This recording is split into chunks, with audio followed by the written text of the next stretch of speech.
Bienvenue à toutes et à tous. La seule voie qui offre quelque espoir d'un avenir meilleur pour toute l'humanité est celle de la coopération et du partenariat.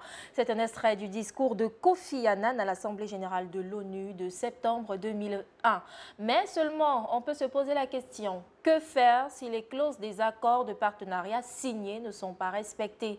Ils sont rompus, tout simplement. C'est ce qu'on a d'ailleurs observé cette semaine du côté du Mali, où les accords de défense entre Bamako et le Mali et Paris ont été rompus. Et aussi en Guinée-Conakry avec l'ancien président Alpha Condé, qui du fait du non-respect de son accord avec le peuple guinéen, fait aujourd'hui l'objet de poursuites judiciaires. 3 arrêts seront donc marqués au cours de cette autre édition de votre programme hebdomadaire Le Grand 7 au Mali, en Guinée. Et bien sûr, comment manquer de parler de la journée de la liberté de la presse qui a été célébrée ce début de semaine qui s'achève. Dans cette édition du Grand 7, des journalistes, et non des moindres, refont l'actualité de la semaine. Restez des nôtres.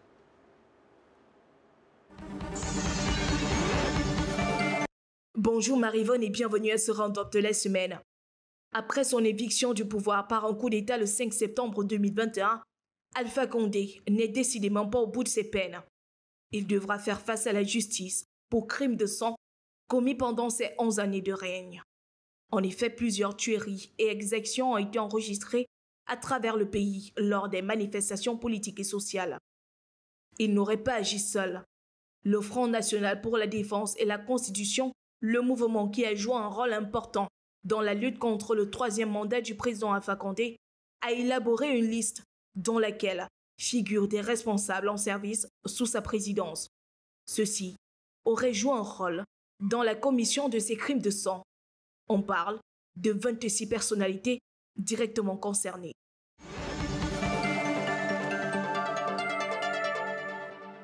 Plus de financement de leur part à la République centrafricaine. C'est ce qu'annoncent la Banque mondiale et le Fonds monétaire international. Pour cause, les deux institutions financières soupçonnent le gouvernement de Touadéra d'utiliser ces fonds pour financer les activités du groupe paramilitaire Wagner. La seule façon pour la Banque mondiale et le Fonds monétaire international de reprendre l'aide financière au pays est de garantir que celui-ci n'utilisera pas ces fonds pour les Russes.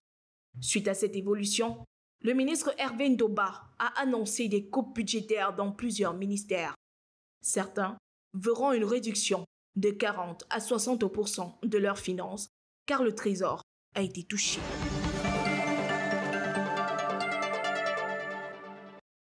Le président togolais Faure Gnassingbé a accepté d'être médiateur dans la crise politique au Mali, au moment où les autorités de transition au pouvoir à Bamako depuis le coup d'État du mois d'août 2020 font l'objet de pressions internationales pour rétablir un régime civil.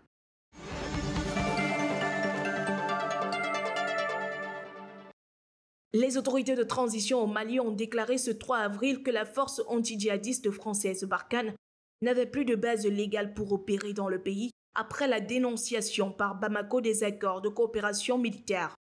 Après des mois d'animosité, les autorités maliennes, dominées par les militaires arrivés après le coup d'État du mois d'août 2020, ont annoncé ce 2 mai mettre fin au traité de coopération en matière de défense de 2014 ainsi qu'aux accords de 2013 et 2020 fixant le cadre juridique de la présence Barkhane et du regroupement des forces spéciales européennes Takuba initié par la France.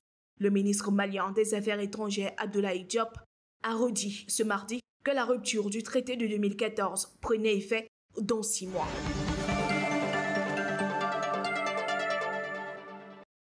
Une base de l'Union africaine de Sel Baraf au nord-est de la capitale Mogadiscio a été attaquée mardi par les djihadistes de Shebab. L'assaut a fait 10 morts de casques bleus burundais et 27 autres blessés, selon un communiqué de l'armée. L'Union africaine et le gouvernement du Burundi ont condamné l'attaque expressément revendiquée par les rebelles. L'Union africaine et le gouvernement du Burundi ont condamné l'attaque expressément revendiquée par les rebelles. Au Cameroun, en prélude à la célébration de la 50e fête nationale de l'unité, le gouverneur de la région du littoral Samuel Iva Hadiboua a tenu ce 5 mai dans ses services la deuxième réunion préparatoire à l'événement. À l'occasion, il a prescrit le réarmement moral des citoyens et la discipline. Ceci dans le but de consolider la communion entre les forces armées et la population. Ce sera tout pour ce round-up. Rendez-vous la semaine prochaine. Bonne émission.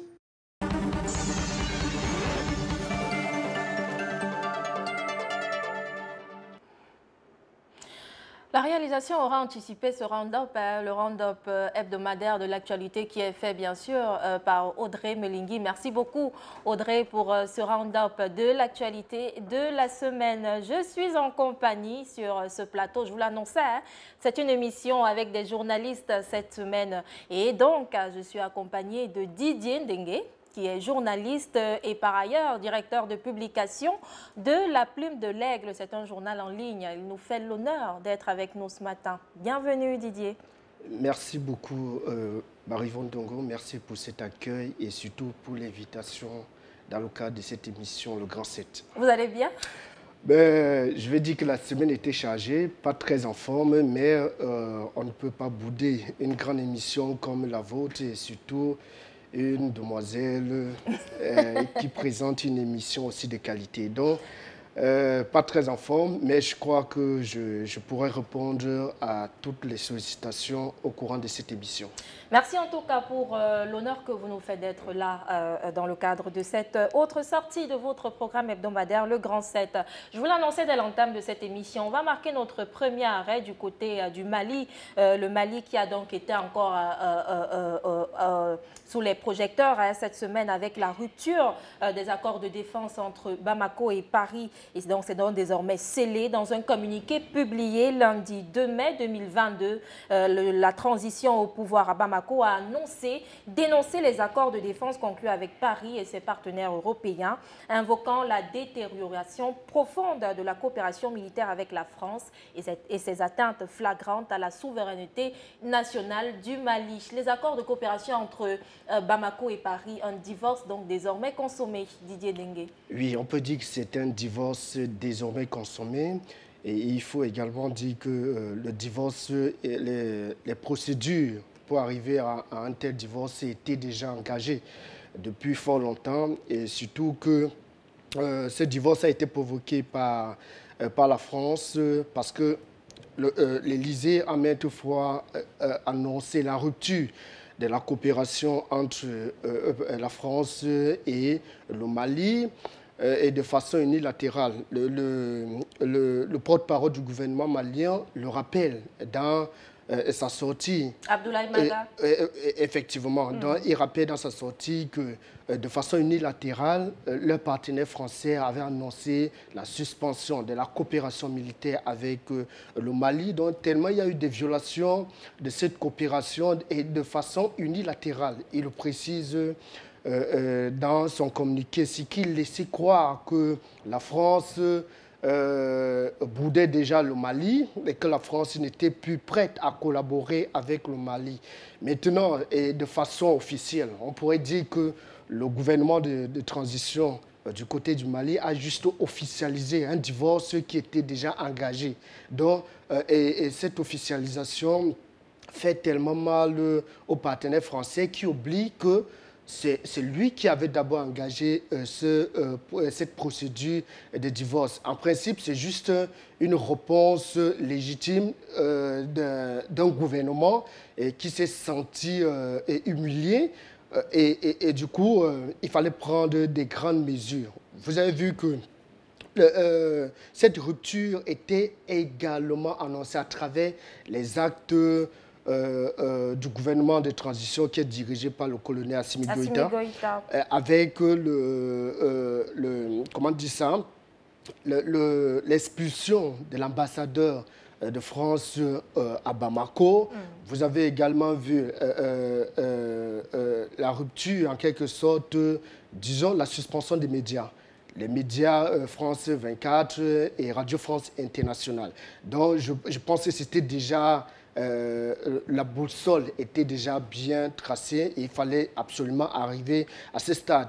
Mais j'ose croire que c'est une étape cruciale pour la coopération entre le Mali et la France. Parce que les nouvelles autorités en place voulaient une renégociation. Parce qu'ils pensaient que l'accord de 2014 n'avait plus sa place. Et surtout que la France est accusée de violation de l'espace aérien du Mali, violation de l'intégrité territoriale.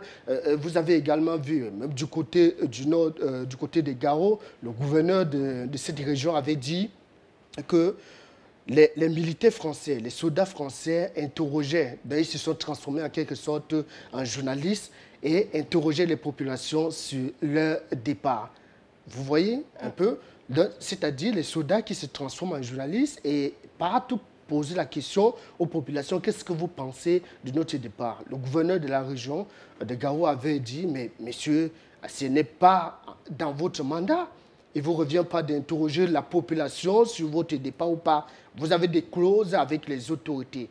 Et chaque fois que vous avez violé ces clauses, le gouvernement va sévir. Et c'est ce qui est en train de se faire. Et je pense que c'est une étape cruciale qui va aboutir forcément à d'autres chantiers. En réalité, pour que les téléspectateurs qui nous regardent sans doute comprennent de quoi il est question, est-ce qu'on peut retracer quelque peu le contexte? Aujourd'hui, on en est à une rupture des accords de coopération avec Paris. Mais qu'est-ce que Bamako reproche exactement à la France? C'est très simple. Bamako, les nouvelles autorités en place estiment que depuis que les soldats français ont été déployés au nord du Mali, en 2013, ces soldats n'ont pas apporté une solution. François Hollande, qui était le président français de l'époque, a déployé ces soldats dans le cadre d'une coopération. C'est-à-dire les soldats français devaient aider le Mali à lutter contre les djihadistes du côté du nord du pays.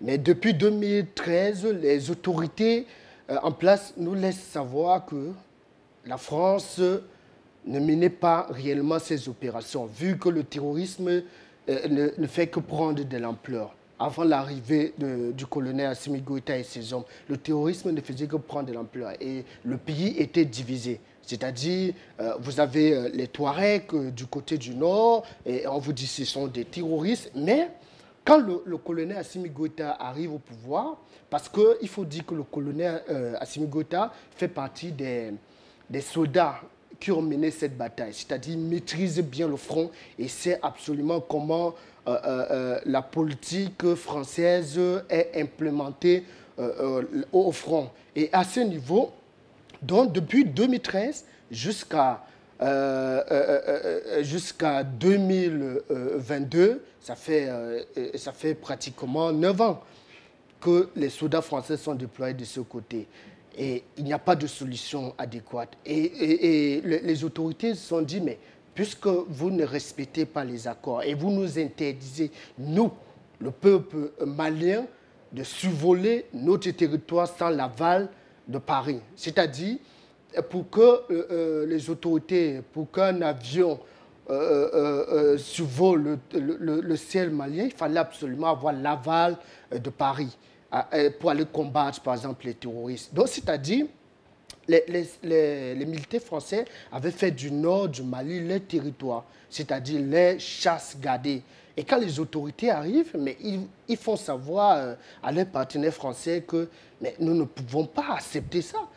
Et vous avez vu le Premier ministre Choguel Kogala Maïga, il a maintes fois dénoncé cet état de choses, cette violation de la souveraineté du territoire malien. Et chaque fois, Emmanuel Macron, le président français, Jean-Yves Le Drian, qui est le ministre des Affaires extérieures et de la coopération internationale, traitaient les autorités en place de dirigeants illégitimes.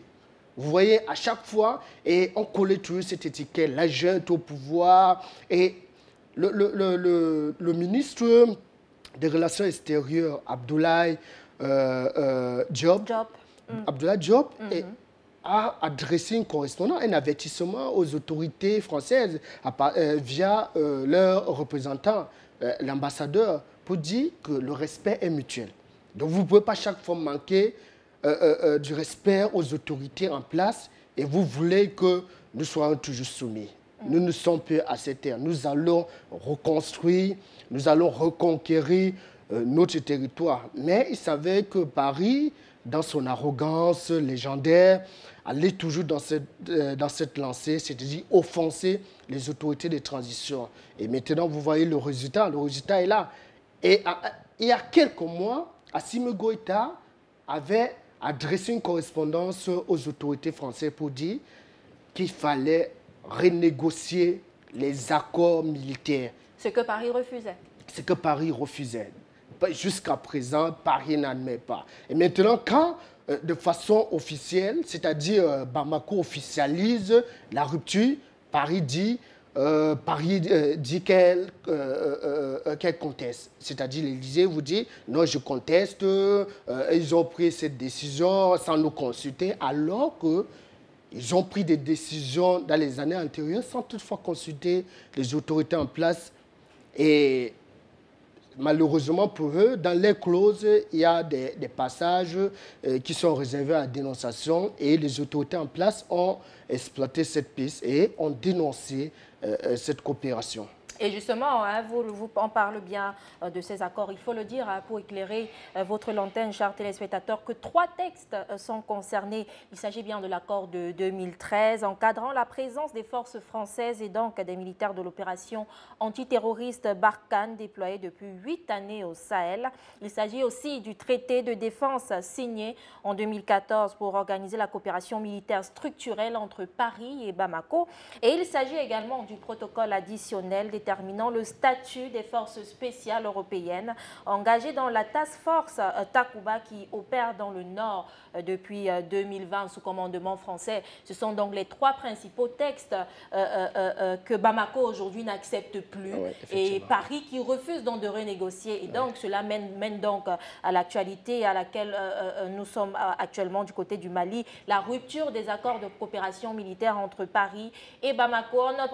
On espérait avoir notre correspondant, notre bon ami Abdraman Kouyaté depuis le Mali, le rédacteur en chef du journal Azala Express. On espère entendre de l'avoir du côté du Mali pour qu'il nous dise quelque peu comment les Maliens ont reçu cette rupture-là, cette décision de rupture des accords militaires entre Paris et Bamako. Il faut le dire, cette décision est davantage motivée par ces dernières actualités, c'est à savoir le charnier de Gossi qui a été découvert juste après le départ des troupes françaises.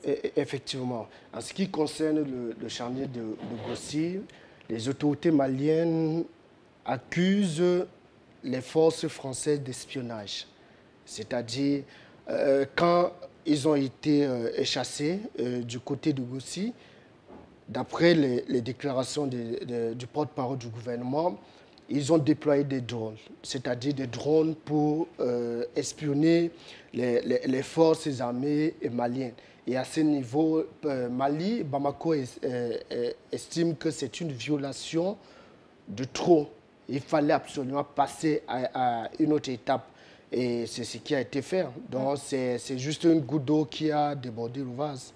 Et pour davantage réguler les échanges entre le Mali et la communauté internationale, on sait bien que la communication est pratiquement aussi rompue entre le Mali et la communauté internationale. C'est donc le président du Togo, Faure Gnassingbé, qui a donc accepté d'être le médiateur dans la crise politique au Mali au moment où la junte militaire est l'objet de pression pour établir un régime civil. Le ministre malien des Affaires étrangères, Abdoulaye Diop, et son homologue togolais ont donc fait cette annonce mercredi 4 mai à la presse depuis Lomé. Monsieur Faure Gnassingbé est donc le médiateur. On écoute ce reportage d'Adrienne Obodem. Depuis Lomé, le ministre malien des Affaires étrangères, Abdoulaye Diop, et son homologue togolais ont annoncé mercredi à la presse que le chef de l'État, Faure Gnassingbé, a accepté d'être le médiateur dans la crise politique au Mali. Le président Faure Gnassingbé, médiateur, dans un contexte où les autorités de transition dominées par les militaires au Mali font l'objet de pressions internationales pour rétablir un régime civil. Abdoulaye Diop a affirmé qu'en raison de la situation sécuritaire qui nécessite des réformes, le Mali avait besoin de 24 mois pour rétablir l'ordre constitutionnel. Au lendemain du coup d'État du mois d'août 2020, les militaires au pouvoir à Bamako avaient promis de favoriser le retour d'un régime civil en organisant des élections au mois de février 2021. Promesse non tenue. Le Mali est depuis sous le coup des sanctions de la CEDEAO pour avoir ignoré son engagement.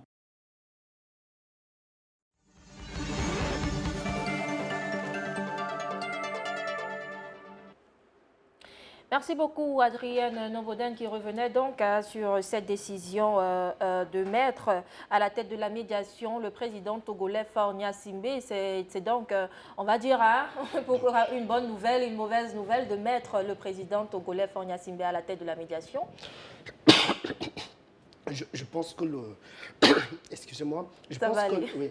Je pense qu'entre Lomé et Bamako, le courant semble passer. Parce que le ministre des Relations des Affaires étrangères du Mali s'est déplacé et allait remettre cette note, cette sollicitation au président Faure Gnassingbé qu'il a accepté. Et je pense que c'est une belle occasion pour la médiation afin de se matérialiser. Parce qu'on a maintes fois annoncé cette médiation et sous le coup donc, il y avait tellement de pression. Et la CEDEAO qui faisait pression et parfois on vous présentait un président qui dénigre le gouvernement en place, mais vous dit que c'est un bon interlocuteur pour les autorités de transition. Donc je pense que le président Faure Gnassingbé, il a les atouts, il a le charisme, même si certains pensent que, même si l'opposition togolaise pense que c'est pour se refaire une santé au niveau international, mais je pense que c'est mieux que cette médiation soit menée par un homme qui est apprécié par les autorités malienne qui veut restaurer la souveraineté de leur pays. Et étant donné qu'on refait l'actualité, pratiquement, qu'est-ce que Bamako reproche à la CEDEAO? Qu'est-ce que la CEDEAO reproche aux autorités de transition maliennes? Je commencerai par ce que le Bamako reproche à la CEDEAO, au chef d'État de la CEDEAO. Bamako estime que les chefs d'État de la CEDEAO qui est une institution censée protéger ses membres, les intérêts de ses membres, surtout du peuple de l'Afrique de l'Ouest, que la CEDEAO ne fait pas assez bien son travail. Et que la CEDEAO épouse plutôt les positions de ceux que Bamako présente comme l'oppresseur, c'est-à-dire de Paris et de ses alliés. Donc, à ce niveau, la CEDEAO, aux yeux de Bamako, n'est pas assez crédible, vu qu'au lieu de s'intéresser d'abord à la sécurisation du pays, la CEDEAO demande d'organiser des élections. Or, Bamako estime que depuis très longtemps, on a organisé des élections dans ce contexte d'insécurité. Ça s'est toujours soldé soit par un coup d'État ou alors par une insécurité. Et à ce niveau, Bamako a l'impression de ne pas se faire entendre par une institution qu'il a contribué à créer. Donc à ce niveau, je pense que c'est Bamako qui est dans son plein droit. Maintenant, du côté de la CEDEAO, qu'est-ce que la CEDEAO reproche à Bamako? C'est tout simplement le fait de vouloir restaurer la sécurité avant les élections. La CEDEAO, finalement, on ne connaît plus très bien l'agenda de la CEDEAO parce que la CEDEAO avait demandé aux autorités de transition de faire environ 2 ans ou alors maximum 3 ans. Maintenant que les autorités de transition disent « Ok, nous allons arrêter la transition à 2 ans », la CEDEAO ne lève pas les sanctions. C'est-à-dire, le pays est sous embargo, il y a tellement de sanctions prises contre les autorités en place, ce qui asphyxie l'économie malienne. Et ce qui fait, disons, ça fait tellement de mal au peuple malien que la CEDEAO devrait normalement protéger. C'est-à-dire la CEDEAO ne fait pas son travail de protectionniste, mais elle est plutôt dans ce qu'on appelle l'organisation d'une élection à tout prix pour qu'il y ait un président à la tête du pays, pour que le pays retombe encore dans le même chaos. C'est que les autorités en place refusent de commettre comme erreur. Est-ce que vous pensez, Didier, qu'on peut parvenir à un terrain d'entente, tous les deux partis sont satisfaits? Je pense que... Parce que les autorités de transition ne parlent pas encore d'organisation d'élections jusqu'ici. Non, ils sont, d'après les communiqués et les différents sorties que je suis, ils sont en train de travailler sur un calendrier. Ils sont en train de travailler sur un calendrier. En même temps, ils travaillent sur le front de guerre pour que la sécurité règne sur le territoire malien, pour que tous les Maliens, où qu'ils soient, que ce soit dans les fins fonds du Verre, ne soient pas inquiétés par des groupes terroristes, afin que les élections se déroulent dans de meilleures conditions. Donc, ils sont en train de préparer le terrain pour une élection crédible et acceptable par tout le monde, par le peuple malien d'abord. Donc, c'est à ce niveau que les autorités de transition sont en train de travailler. On va rester en Afrique de l'Ouest, mais on va aller dans un pays voisin du côté de la Guinée-Conakry, où donc a été lancé par le procureur général ce mercredi 4 mai des poursuites contre l'ex-président guinéen Alpha Condé et 26 anciens hauts responsables sous sa présidence. Ils sont donc notamment accusés d'assassinat, d'actes de torture et d'enlèvement. Je vous propose de regarder ce reportage d'Audrey Melingui. Après son éviction du pouvoir par un coup d'État le 5 septembre 2021, Alpha Condé n'est décidément pas au bout de ses peines. Il devra faire face à la justice pour crimes de sang commis pendant ses 11 années de règne. En effet, plusieurs tueries et exactions ont été enregistrées à travers le pays lors des manifestations politiques et sociales. Selon certaines organisations, il n'aurait pas agi seul. Le Front national pour la défense de la Constitution, le mouvement qui a joué un rôle important dans la lutte contre le troisième mandat du président Alpha Condé, aurait élaboré une liste dans laquelle figurent des responsables en service sous sa présidence. Ceux-ci auraient joué un rôle dans la commission de ces crimes de sang. On parle de 26 personnalités directement concernées. Outre Alpha Condé, un ancien président de la Cour constitutionnelle, d'anciens présidents de l'Assemblée nationale, tous placés en détention depuis lundi à la prison centrale de Conakry, un ancien Premier ministre, plusieurs anciens ministres, députés et responsables des services de sécurité.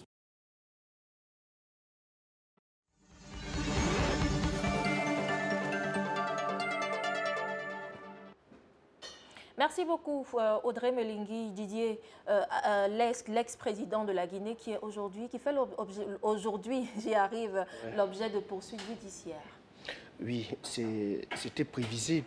C'était prévisible et surtout que les militaires au pouvoir avaient annoncé des couleurs quand ils ont pris le pouvoir. Donc quand ils ont renversé le professeur Alpha Condé, ils avaient dit qu'ils devaient mettre sur pied des institutions qui devaient permettre de lutter contre non seulement la corruption, mais également pour que tous ceux qui ont commis des crimes répondent de leurs actes devant des tribunaux compétents. Et je pense que c'est une suite logique de cette ambition-là, disons que le professeur Alpha Condé, comme tout dirigeant, même s'il n'a pas commis des crimes de façon directe, forcément, il y a des choses qui lui sont reprochées.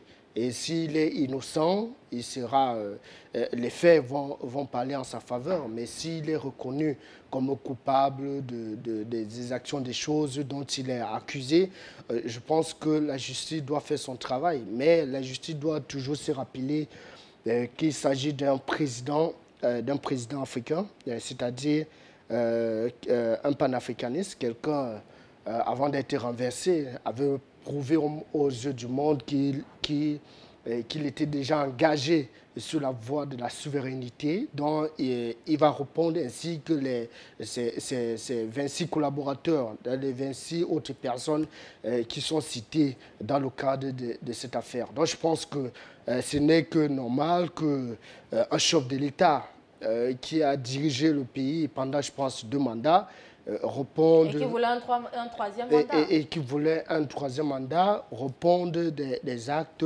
et que la population ne se dise pas que le citoyen lambda ne se dise pas qu'il n'y a que lui qui peut être jugé devant les tribunaux, mais que les hauts fonctionnaires peuvent également répondre de des actes si ils ont commis des violations, que ce soit des crimes, les crimes financiers ou alors d'autres exactions dans le cadre je sais pas, des droits de l'homme comme on a souvent tendance à dire.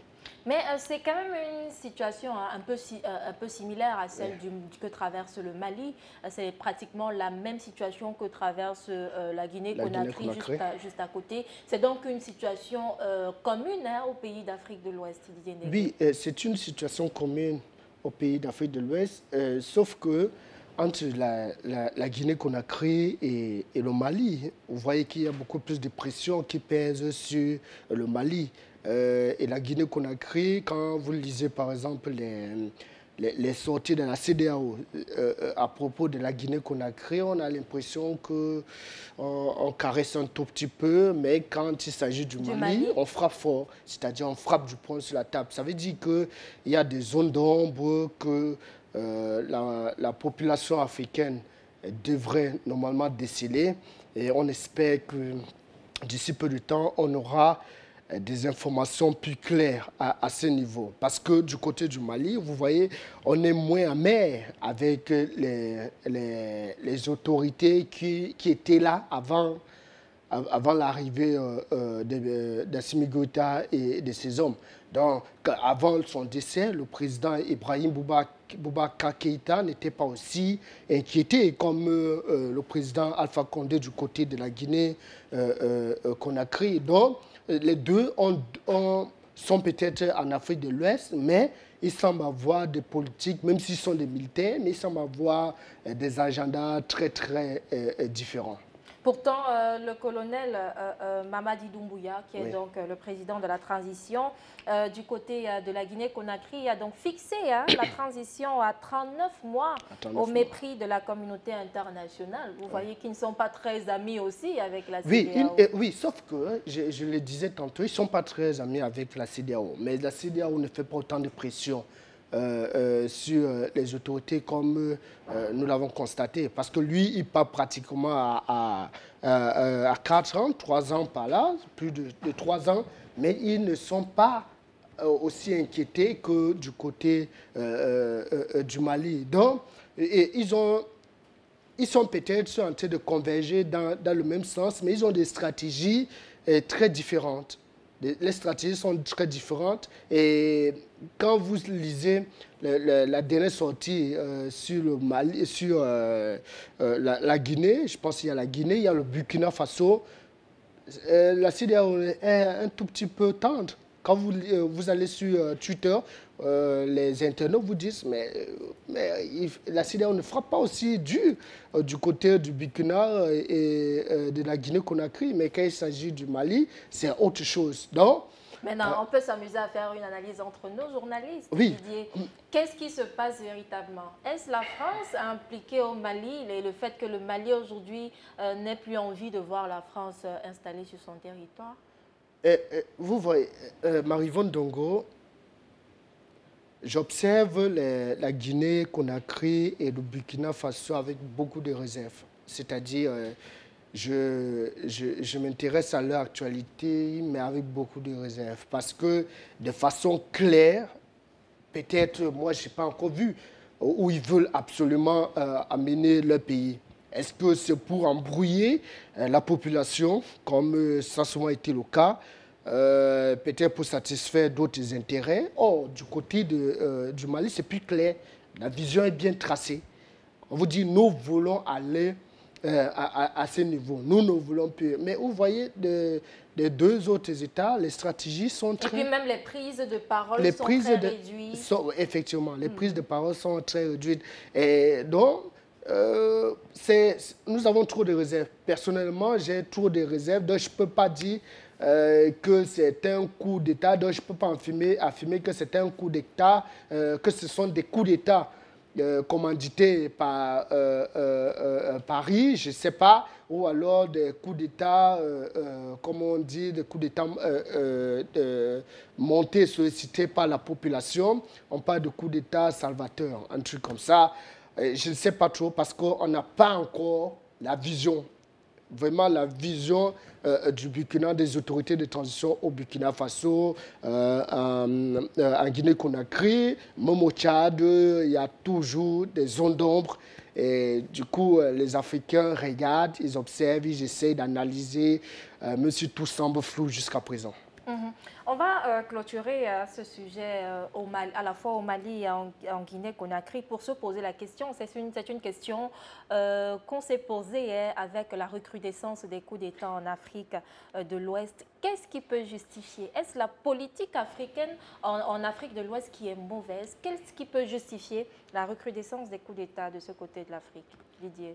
Généralement, les coups d'État, comme au Mali, c'est le mal-être des populations, c'est-à-dire des mauvaises conditions des populations. Vous avez un peuple qui vous dit tout le temps nous n'avons pas d'électricité, il manque d'eau potable, nos conditions de vie ne sont pas améliorées, le salaire interprofessionnel, le salaire minimum interprofessionnel garanti est très très minime. Nous avons une politique monétaire qui ne nous permet pas de nous développer. Donc chaque fois, il y a ces récriminations-là, il y a cette indignation à travers les manifestations, mais chaque fois que les dirigeants étouffent, vous allez étouffer une doléance légitime jusqu'à quand? C'est ce qui justifie souvent ces coups d'État du côté de l'Afrique de l'Ouest. C'est-à-dire, vous avez un dirigeant qui sollicite, quand il veut arriver au pouvoir, sollicite les voix des populations. Et une fois élu, il ne s'occupe plus de ces populations-là. Il a promis, par exemple, les routes. Les routes ne sont pas construites. Il a promis des ponts. Nous ne voyons aucun pont. Peut-être après un mandat, il n'y a pas de pont. Mais chaque fois, le train de vie des administrateurs ne fait que... Le train de vie est inviable. Et les salaires passent normalement. Et vous avez des détournements de fonds qui sont chaque fois dénoncés. Mais les autorités ferment les yeux. On vous dit que... Par exemple, du côté de l'Afrique de l'Ouest, je pense même au Niger, les populations s'élèvent tout le temps pour dire nous ne voulons plus des militaires sur notre territoire. Nous ne voulons plus de ces personnes-là qui pillent nos richesses. Mais les dirigeants ferment les yeux. À un certain moment, vous aurez des courageux dans l'armée et qui vont prendre les responsabilités. C'est-à-dire donc, parce que finalement, tous les problèmes que vous venez de citer sont les problèmes qu'on rencontre sur tout le continent. Oui, c'est-à-dire qu'il n'y a pas de courageux dans les autres parties du continent africain, non, en Afrique centrale par exemple? Non, c'est que en Afrique centrale, par exemple, nous avons des dirigeants qui ne s'expriment pas beaucoup. C'est-à-dire qui ne s'expriment pas, mais certains prennent souvent des résolutions, des décisions vraiment audacieuses qui vont dans le sens de la population, de satisfaire les attentes de la population, même si parfois ce n'est pas souvent médiatisé. Mais nous avons souvent des résultats qui parlent d'eux-mêmes, même s'il y a toujours les problèmes d'électricité, vous avez toujours le problème de manque d'eau, vous avez les détournements des deniers publics, mais il y a du côté de l'Afrique centrale, je parlerai beaucoup plus de mon pays, le Cameroun, où le chef de l'État essaie... Même si on sait que quelque part à l'intérieur de vous, vous êtes un peu malien. Ce n'est pas anodin si vous êtes sur le plateau aujourd'hui.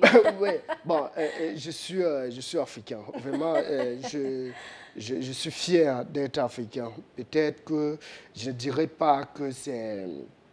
que l'Afrique a la chance de m'avoir. Moi, j'ai la chance d'être africain.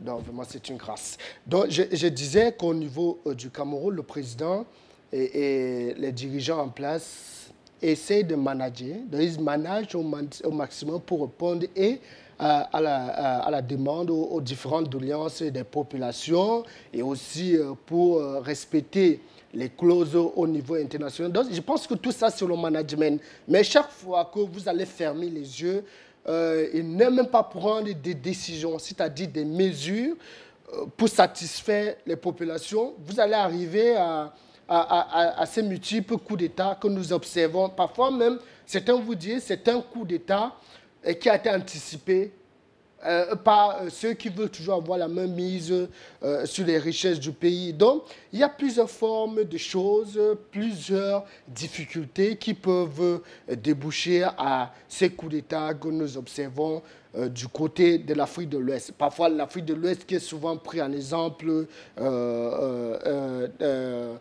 par certains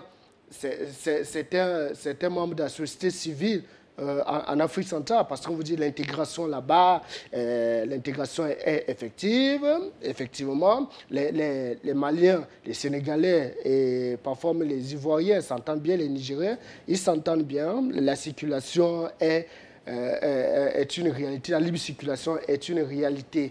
Maintenant, est-ce qu'ils ont aussi d'autres politiques qui les font grandir? Est-ce qu'ils ont la maturité qu'ont certains pays de l'Afrique centrale, même si le rythme, la tendance est un peu très lente? C'est une thématique qu'on continuera d'aborder finalement jusqu'à ce que le continent africain soit un continent totalement développé, totalement à notre image. En attendant, on va occuper les dernières minutes de cette édition du Grand 7 à parler de nous, c'est-à-dire de la liberté de la presse. D'ailleurs, la journée mondiale s'est célébrée le mardi 3 mai 2022 sous le thème « Le journalisme sous l'emprise du numérique ». Et nous allons marquer un stop précisément au Cameroun, où les journalistes de la ville de Douala, c'est bien la capitale économique du Cameroun, ont donc tenu leur traditionnelle manifestation à l'occasion de la 31e journée mondiale de la liberté de la presse. À cette occasion donc, le syndicat national des journalistes du Cameroun les a exhortés à ne pas tomber sous l'emprise du numérique. Ceci passe nécessairement par la promotion de la recherche, mais surtout par la spécialisation afin de diffuser la bonne information. Le reportage est signé Serge Bertrand ici. Comme de tradition depuis le 3 mai 1993, le Cameroun promeut la liberté de la presse. À l'occasion, le ministre René Emmanuel Sadi, dans une allocution, fustige expressément l'usage des réseaux sociaux pour faire de la désinformation. Pour lui, les nouvelles techniques de l'information et de la communication sont mises à contribution au Cameroun par des criminels d'un nouveau genre pour ternir l'image du pays qui n'a de cesse de promouvoir la liberté d'expression depuis la libéralisation du secteur des années 1990. Ces derniers font de l'invective, de la diffamation des personnes publiques et de l'incitation à l'insurrection, entre autres. Ces agissements choquent la conscience collective par la gravité, la violence et la brutalité des menaces diffusées sur les réseaux sociaux. À cet égard, les actions de régulation déjà engagées par le gouvernement seront renforcées en vue de l'assainissement de l'espace médiatico-cybernétique, a-t-il précisé. Il a toutefois appelé à une prise de conscience des acteurs des médias en leur rassurant de la sollicitude du gouvernement à leur égard, notamment par la création d'un fonds de développement de l'audiovisuel par la loi de 2015. Mais surtout, du projet de réforme de la loi cadre sur la communication sociale pour une amélioration continue de leurs conditions de travail.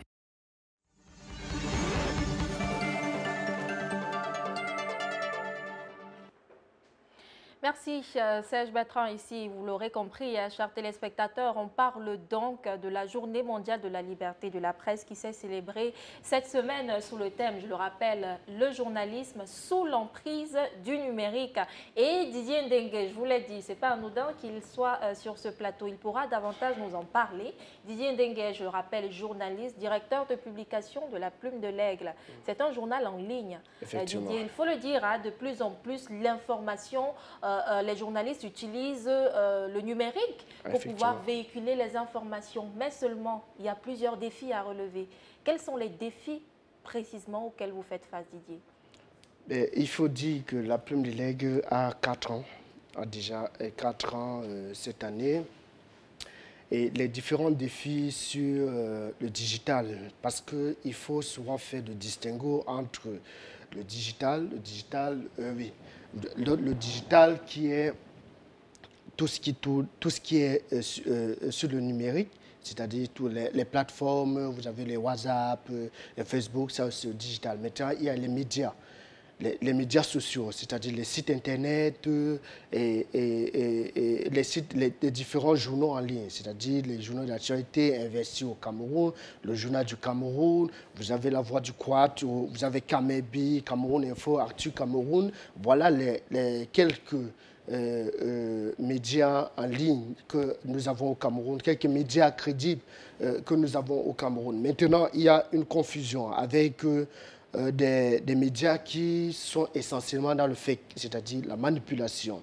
L'incitation à la haine. Vous avez des médias qui ne prônent que la division, qui ne parlent que du tribalisme, des médias qui sont uniquement dans le dénigrement. Vous voyez le sabotage et les campagnes visant à saluer au maximum non seulement les autorités, le pays, à saluer même des confrères, à saluer le monde entier, juste parce qu'on veut attirer des clics.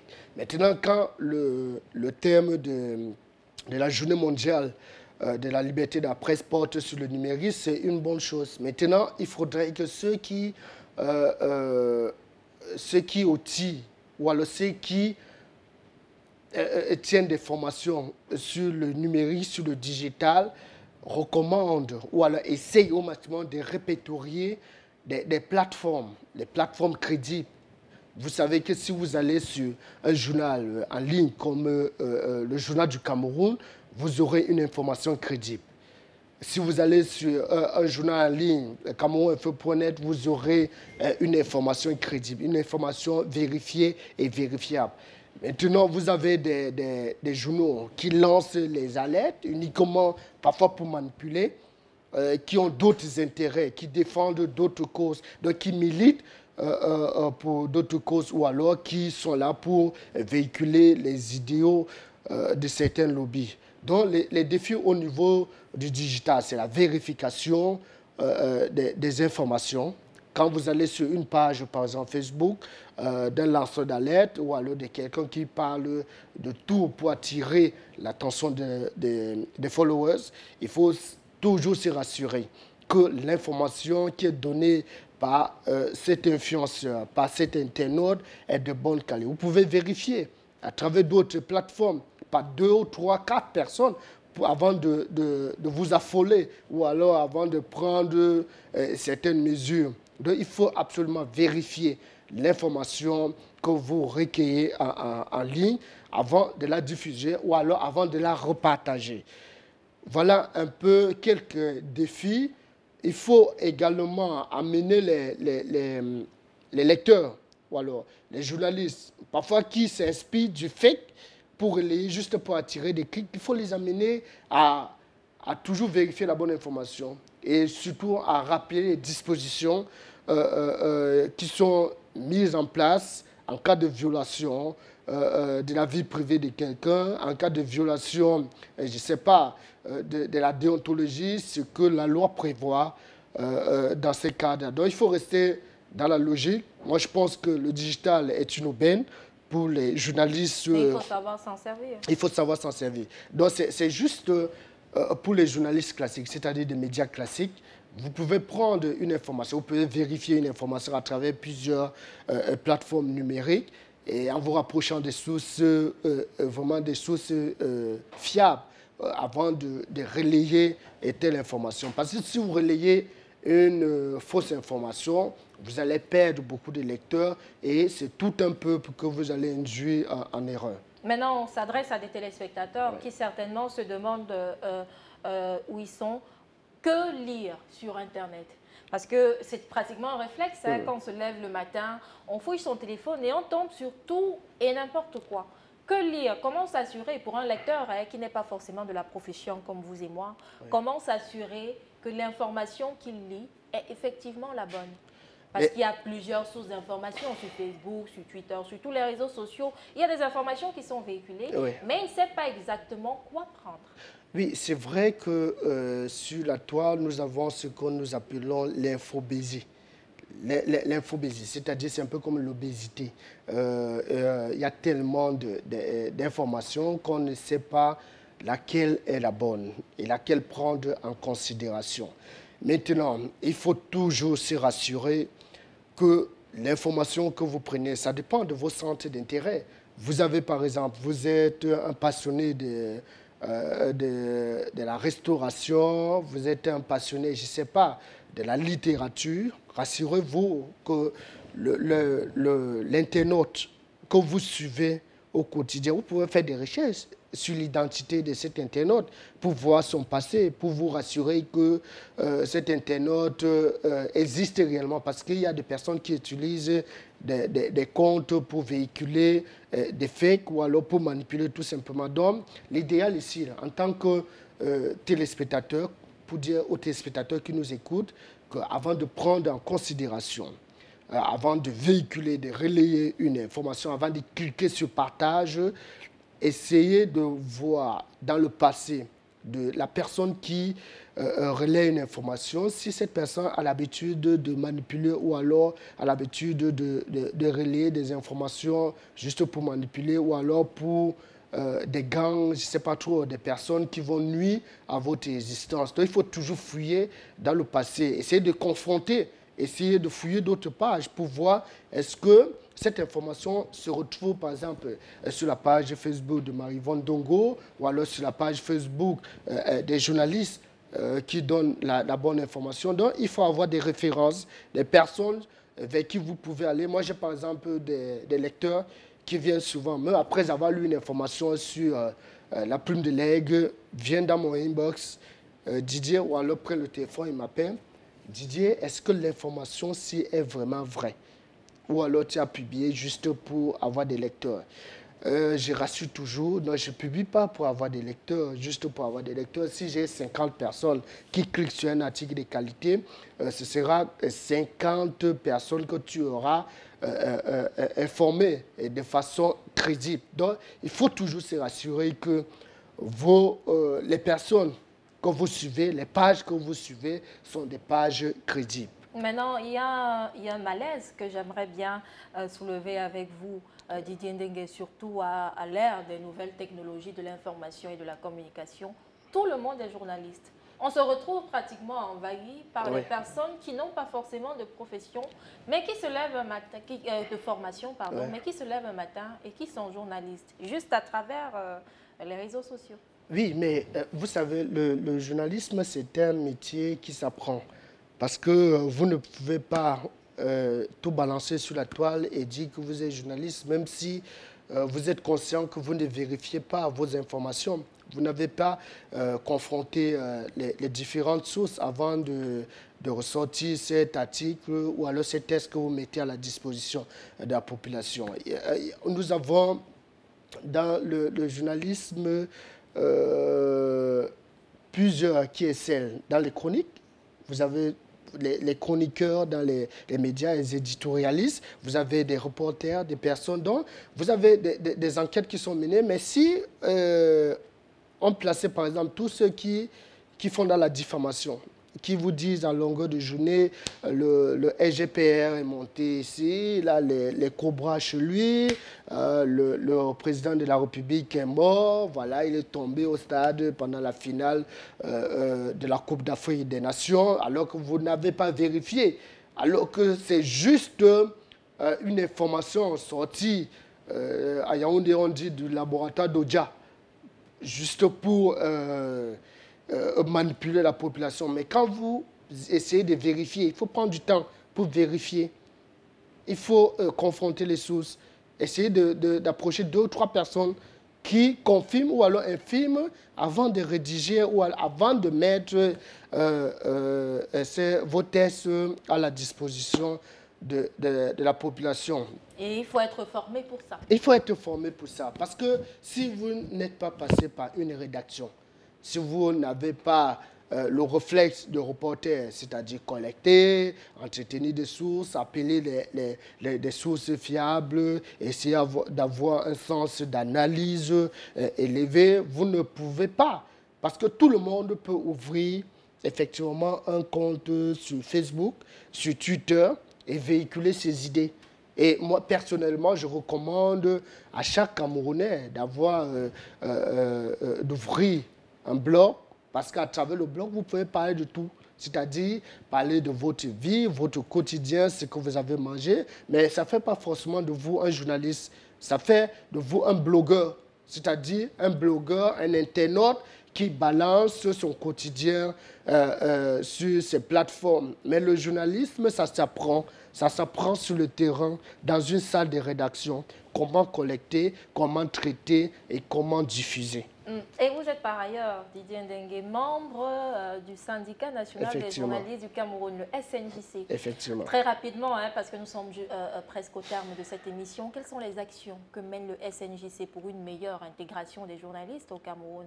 Le SNJC, déjà, j'aimerais souhaiter un happy birthday. Ça vient. Oui, ma voix elle est un peu dégradée. Donc, c'est-à-dire au SNJC qui célèbre ce mois de mai, son 20e anniversaire. 20e anniversaire. Oui, c'est-à-dire, c'est le premier syndicat de journalistes créé en Afrique francophone, je pense dans la sous-région Afrique centrale, et ça fait partie des membres, des fondateurs de la Fédération internationale des journalistes. Donc, au niveau du SNJC, vous avez des missions. Nous avons des missions qui consistent à défendre les intérêts de nos membres, c'est-à-dire les intérêts des journalistes syndiqués, des personnes qui travaillent dans les rédactions, que ce soit les journalistes, les techniciens, toutes ces personnes peuvent prendre la carte du SNJC. Et ça permet à ce que quand vous avez un problème, que ce soit avec votre employeur ou dans le cadre professionnel, que vous avez un problème, vous pouvez saisir le SNJC et le SNJC intervient dans les minutes qui suivent. L'intervention n'est pas seulement que physique. Le SNJC fait dans le lobbying, dans ce que le président national, Denis Kwebo, appelle souvent la diplomatie syndicale. C'est-à-dire, on essaye de toucher des personnes fiables et autres autorités quand l'un de nos membres a un problème qui se retrouve derrière, je ne sais pas, dans une cellule. Et ça arrive très souvent dans notre profession. Oui, ça arrive très souvent. Et vous voyez comment la mobilisation est immédiate. Donc les membres se mobilisent, chacun essaye de toucher une haute autorité et parfois sur le terrain, que ce soit au tribunal, le SNJC assiste ses membres, parfois même les non-membres. Nous avons la plupart de ceux qui commettent ou alors de ceux qui sont interpellés, ce sont des non-membres du SNJC. Mais pour donner plus de légitimité, pour donner plus de force aux bureaux, que ce soit les bureaux régionaux, parce que le SNJC en a dans les 10 régions du Cameroun. C'est le syndicat qui est représenté dans les 10 régions avec des bureaux, des présidents qui coordonnent même au niveau départemental. Donc, je pense qu'il est bon vraiment de se syndiquer, d'appartenir au syndicat, peu importe votre domaine d'activité. Parce que les syndicats, un peu comme le SNJC, n'ont pas besoin d'être manipulés.